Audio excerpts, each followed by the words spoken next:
So much to discuss about what the media has been doing and how it's been behaving, but also about how the government and its actions have been perceived through this media lens. To talk to us in the Informer studio, our resident expert, Steve Carey. Steve, welcome. What are we to make of the last few weeks? I think what we've got to make of it is that there's a sense of discord now more than ever. The last few weeks have shown these fractures, not just within the general community, but within government, also within business, where we were all going, like a month or two ago, on the same path. Yes. Since Sunday, the roadmap out, it's been a roadmap to discord. It's been a roadmap to some confusion, and it's been a roadmap where a lot of people saying, we have no map.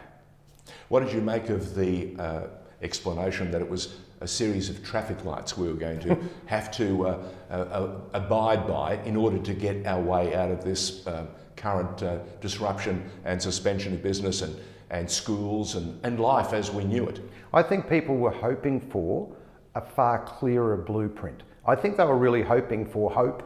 You know, I don't mind doing another 2 weeks of lockdown. That didn't come as any surprise. And the cynic in me wonders whether the leak in the Herald Sun showing what was coming was actually a bit of a dip your toe in the water, soften us all up. It's a classic political play, isn't it? You let people see what's coming, they get their anger out, and then when it comes, it's, oh, well, we knew that. What we weren't prepared for, I think, was this staggered approach, which has divided the business community and health practitioners as well, where we need to get below a certain level of COVID cases before we even have a hope. Now, that is not what most people expected. And I think what's happened as a result of that is that people are now saying, well, I don't know that I will obey the rules anymore.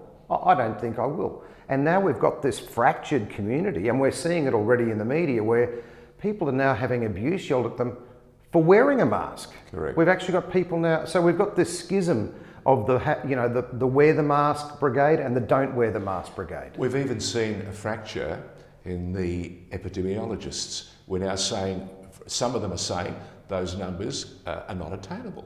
You can't expect to get those results in that time. And others are saying, no, we're perfectly in order. So again... I'm hearing that a lot from the business community, George. Wow. Like as a small business person now myself, and who trains and works with a range of companies. Yes. I'm hearing that a lot, that people just don't believe we're going to be able to hit that target. And what they're saying is, look across the border at New South Wales and Queensland. New South Wales isn't having below 5 and they're opening up. Why can't we?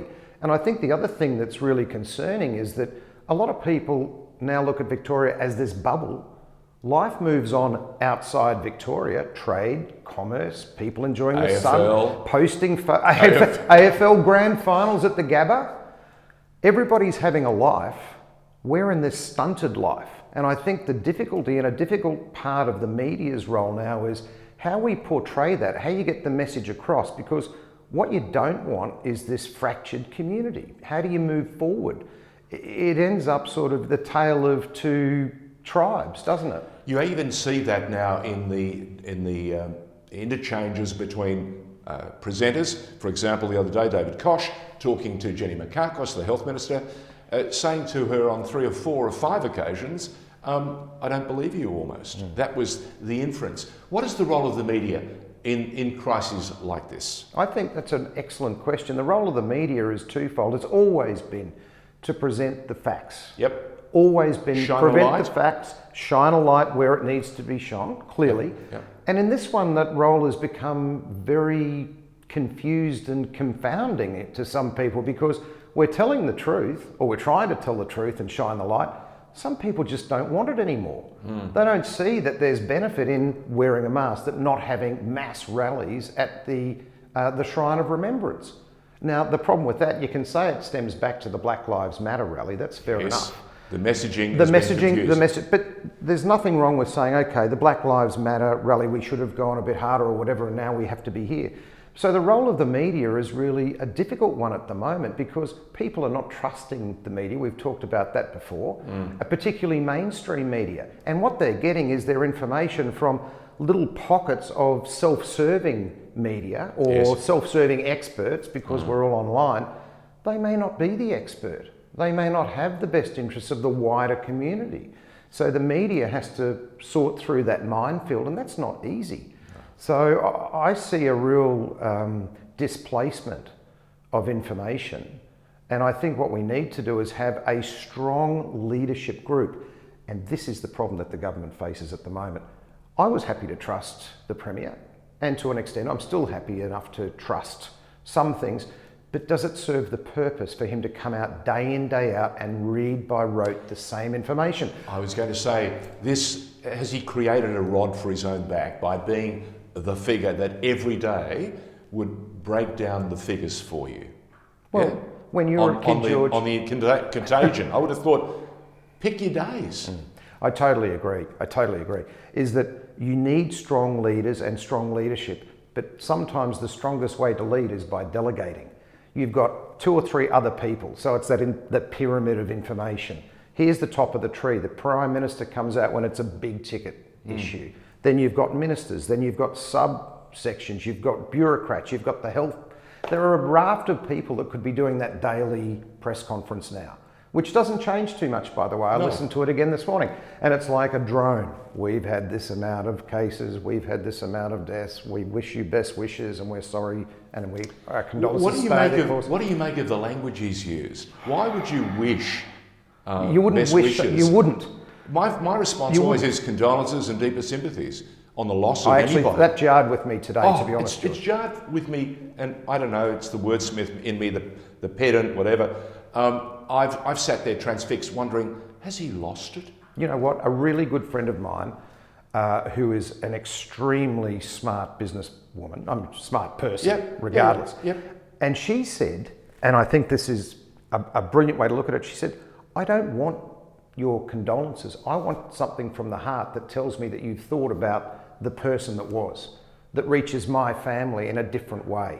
You don't have to do by rote best wishes, which I think is an anomaly. I'm not wishing you best wishes, I'm sad for you. So I think some of that messaging is being lost, but I think that's also because we've been in this now for months. The messaging doesn't change, and that's why I think it's a tactical error now for the Premier to front up every single day, doing the same numbers, the same sort of stats, and saying, steer the course, Victoria, thank you, Victoria. We all know it. We've got another couple of weeks, but what we want then is, when are we going to open up? Because I can tell you, just driving across here for this interview, the number of shops that I've seen closed and for lease and gone and dusted, that's the hidden story. And that's the story coming out of this, that human toll, that human pain and suffering and heartache. We need a roadmap for getting people on the road again to the economy, to some hope, to some compassion, where we're all starting to work together again. I'm sounding like a politician now myself, but I see it as an observer, and I think, where is this greater plan that we can all adhere to and stick to? The great Victoria that had jobs and jobs and jobs over the last 20, 30 years and became this beautiful metropolitan city, this metropolis that it was the most livable city in the world, is very much a ghost town today. And the point that you make is most valid. We've got Christmas. Everyone's talking about Christmas. What sort of Christmas is it going to be when our next generation of workers, the kids and boys and girls looking for jobs, there won't be any jobs out there for them. I fear for them. We've got to find a way to galvanise the marketplace in such a way, and maybe start sharing the risk about going forward in a manner that no one has ever contemplated before. And if this is a 1 in 100 year, not event, but disaster, we've got to do something above and beyond as a collective. The media's role in that. The media's role in that will be to bring that kind of messaging, to try to bring people the information they need. But I can say this with some surety: if we are still contemplating a lockdown life in its current form, there will be a lot of trouble coming into Christmas, because you won't be able to contain that level of disaffection and that level of, which we're starting to see, that level of disobedience. And that's the trouble. So the media, for all of the messaging that people will give, for all of the interviews they can give, for all of the press conferences, it's starting to become white noise, and that's the danger.